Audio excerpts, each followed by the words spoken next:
every day there is a new tariff. There was zero tariffs on toys before this. And now it's 145%. And to be honest with you, I blame a guy named Peter Navarro. My nickname for him is an economic terrorist. He's no different than the Islamic regime in Iran that says death to America. He wrote a book called Death to China 20 years ago. He has zero experience in manufacturing. He calls Elon Musk an assembler. Yeah, that didn't go over well with Elon, I know. Just for people who don't know, Peter Navarro is the president's trade advisor. He has been very much a hawk. He should be fired. The CEO of the biggest toy maker is tired of the bullshit, but that Fox business anchor saw her life flash in front of her eyes when he called Peter Navarro an economic terrorist, even though it's true. I know President Trump is loyal. I appreciate his loyalty to Peter Navarro, who went to jail because of his fundamental beliefs. But respectfully, President Trump should be loyal to the American people, especially the children. He would say he is. Hold on. He would say he is being loyal to the American people, and that we have seen so many different plants and factories go by the wayside over the past several decades, and that's why he wants to bring that back here. I'm going to show you this toy. This is made in America. It's the #1 swing set, Little Tykes. Little Tykes swing set.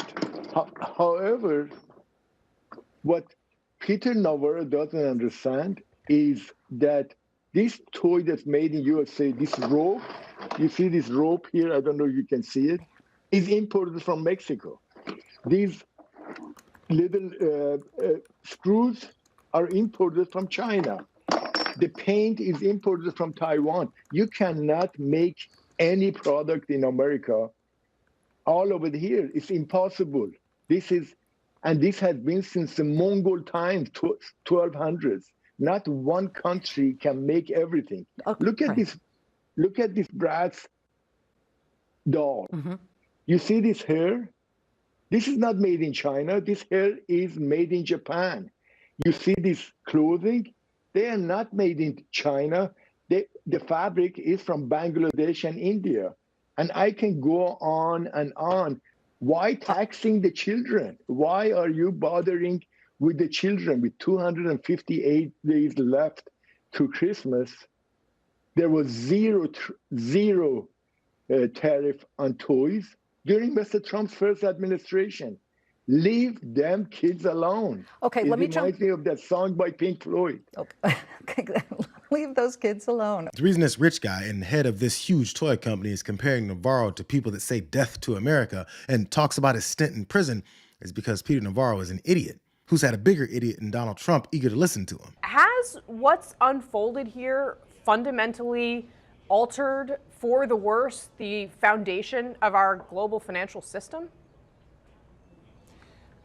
Look, just in a joking matter, I think CNBC is going to sue CNN for intruding on their financial analysis and all of that. And what I just heard in terms of the market analysis, I mean, like, that's to me is pure spin. You had the highest rise in stock market history yesterday. Of course, there's going to be a little pullback. The question is, what spin are you going to put on it back? It's just a normal retracement after a big day. It's no big deal. We've got a 10% global tariff in place, and we're taking in about probably $4 billion a day. Well, we were losing $4 billion. We're taking in about $2 or $3 billion now. So that's all to the good. We're clawing back some of that dangerous trade deficit. And we've set a 90-day negotiation in motion where at least 90 countries now want to come in and see us. And what they're going to do is literally offer us collectively hundreds and hundreds of billions of dollars of opportunity to bring manufacturing here, to sell energy there, and do all sorts of things to balance our trade. We are in a beautiful place. Everything they say is aspirational, with no hint of how all their declarations will come true. They just talk and throw around numbers that don't add up or make any sense. And now that some rich guys are fed up with losing a few $1 million that they know will also lead to people being unable to buy their products, Trump made a move to dump Navarro to the bench while Scott Bessent is now at the helm with what Politico called Wall Street punching bag Howard Lutnick, recast into the role of bad cop. The media says you're in the doghouse with Trump. Is that true, or is that fake news? That's fake news, Jesse. And I would say this about this team that I'm working with. It's radically different from the first term when we had a lot of people fighting and had disparate voices. And every time the boss wanted to do something, there were people wanting to hold him back. We have a unique set of skills here. I mean, Scotty and Howard, Scott Bessent and Howard Lutnick, come from the outside. And Scott knows the equity markets. Howard Lutnick is a great deal maker, knows the bond markets. Jamison Greer has 30 years of experience cutting trade deals. And then we have Kevin Hassett, who's he's a dual threat because he does trade and the tax policy. It's unbelievable. And I can't be more honored to be there, even if some people think I'm in the doghouse. That's officially fake news. All right. Well, but throw me a bone, Jesse. There you go. After hearing that answer where he filibustered and named off the entire Trump cabinet to avoid talking about how he's been sidelined, it's pretty clear that he was sidelined. It's one way to avoid talking about the devastation and incompetence. The other way is to bring up one of their favorite boogeyman arguments. Folks in the media keep trying to stir people up, panic people, when yesterday we had the perfect result from the kind of negotiation Donald Trump does. Now, the bond market, I don't know what you're upset about the bond market. We have yields coming down, which is great news. I'm trying to figure out what's the problem. We've set in motion this beautiful negotiation schedule. We're going to have India, Australia, Great Britain, the EU, Japan, South Korea. They're all coming in. They've all been cheating us, and we're all going to get good deals from them to help the American people. We should be cheering. Dumbass Peter Navarro is trying to figure out what's the problem. But if you listen to people, including Trump voters that were blinded by all the bluster and bigotry they pitched, he'd find out that the problem is that no one outside of his billionaire bubble can afford Trump's trade war. Did you ever think when you voted for President Trump that things were going to cost you more and you were going to lose money? I never thought I was going to lose this much money, this fast.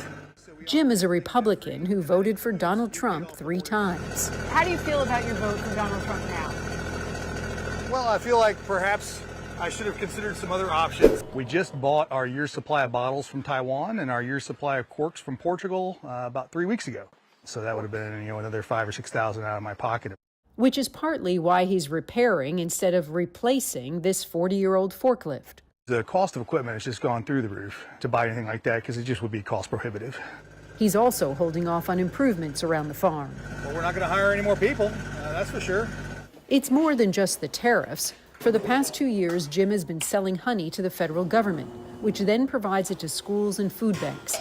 But after Donald Trump took office, the USDA cut those programs suddenly as part of the federal government's effort to streamline spending. For a lot of other local farmers around here, it was a major source of reliable revenue. For me, it's going to cost me around $150,000 a year. $150,000? Yeah, roughly 50% of my revenue. That's a huge hit. That's a massive hit. So that honey farmer, Trump supporter, gets corks from Portugal and bottles from Taiwan, while 50% of his revenue depends on money from the USDA because he sells his product to the federal government, who just pulled the chair out from under him in the name of Doge. I have my suspicions, but I wish CNN would have asked him what was he voting for when he supported Trump.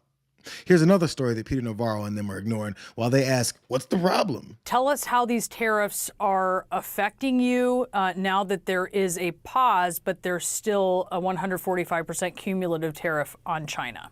For a small business like mine, launching in Whole Foods nationwide is like the highest of highs. It's a make or break opportunity. And to have just weeks later this news around tariffs and immediately hearing from suppliers about how this is going to impact our prices, it goes from a make to a break for a business like mine. So it's been quite a tumultuous month. And even with the 90-day pause, the reciprocal tariffs are paused. But for a small business, it's one thing for big businesses, the big businesses that were mentioned, Apple and the others, that they're complaining. If they're complaining, it's 100 times worse for small businesses. We can't fly in 6 plane loads of iPhones to beat the tariffs. Ultimately, China is not the only place to make glass bottles or to buy glass bottles. but I don't have the widespread capabilities in the supply chain to immediately move my procurement of those products to a different place. Big businesses might have that. Big businesses have the resources and access to capital to wait it out, to wait for American manufacturing to come back. But a small business like mine will be out of business before the end of the year if things continue on this path.